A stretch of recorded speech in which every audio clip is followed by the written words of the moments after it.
Atlanta Falcons at the New Orleans Saints. Saints favored by 3. Of course, so this is all happening in the 1 o'clock hour. So the NFL does this for competitive purposes more than entertainment purposes. They stack all the games. I think that was my take last year, right? It's only for competitive, not for entertainment.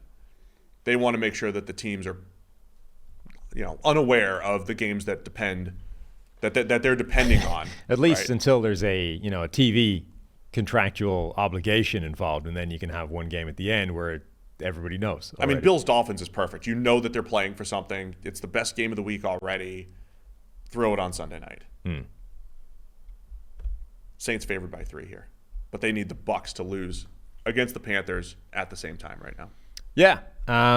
Arthur Smith probably still coaching for his job. There have been reports recently that they're going to keep him around and going to stick with him, much to the dismay of fantasy owners everywhere. But a good performance in this game, of all games, I think would go a pretty long way to trying to secure him that job going forward. I mean, you can still make a fairly compelling case that everything is actually okay there, but the quarterback. And if he had a half decent quarterback, what would this offense look like? Sure, it would still be frustrating people because it almost certainly wouldn't be exclusively running through Kyle Pitts and Bijan Robinson the way everybody wants it to, but it would be pretty good. Like if they just had any sort of viable quarterback play instead of Desmond Ridder or Taylor Heineke. So if you're Arthur Blank, I think you can talk yourself into that fairly convincingly if, anything other than a complete beatdown in this game happens. I kind of agree with that. I mean, I think it happens more at the college level that really frustrates me. College fans are so impatient. A guy has 1 or 2 bad seasons and they're like, get rid of him. I mean, Jim Harbaugh is about to play for the national title and Michigan fans are ready to move on from him. There is something to sticking it out. I don't think NFL fans are as impatient when it comes to that because the coach doesn't have personnel control. So you can actually make this argument. Right? Like if Arthur Smith in college, you're the recruiter, you're the if you don't GM, have a quarterback, it's your fault. It's your fault, right? So you can actually make this argument. And again, we poke fun and make joke about Arthur Smith and some of his comments and who he targets in the red zone and all that. I mean, I think there's valid criticism there. There is, but you could also paint a picture that he's done pretty well with what he's been given. Like I think he does try and outsmart everybody too much. Like he overthinks it and tries to run the offense through guys that it shouldn't be running through. But having said that, even with that as a flaw, it's still been reasonably successful without a viable quarterback. So there's only so much you should be looking to boot him out the door. Like, will it be a thing that keeps him out of a Super Bowl even if he gets a quarterback? Maybe. But I don't think you can definitively say that now because the level of the quarterback play has been so bad.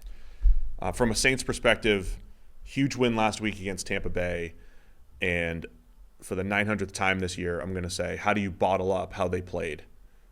They weren't great in the fourth quarter, almost blew it. But how do you bottle up, if you're the Saints, how do you bottle that up and play another playoff caliber game, which is what they did against the Bucs with their season on the line. They went out and played high-level defense, physical, tough, like we have seen off and on through the last 5 or 6 years in New Orleans.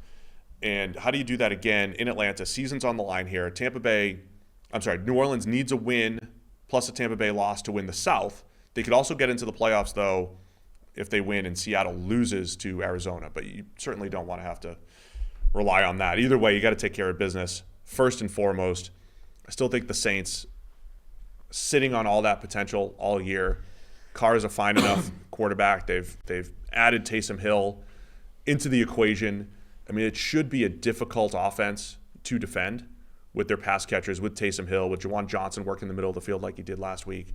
And then if they could play good, tough defense, take care of business here, there's a chance the Saints are hosting a playoff game next week, most likely against the Eagles. If everything falls into place. Yeah, ineffectively exactly the way that was designed all the way along, this season. You bring in Derek Carr, he's just good enough to make you to the playoffs by winning a bad division, and that's probably all you can expect.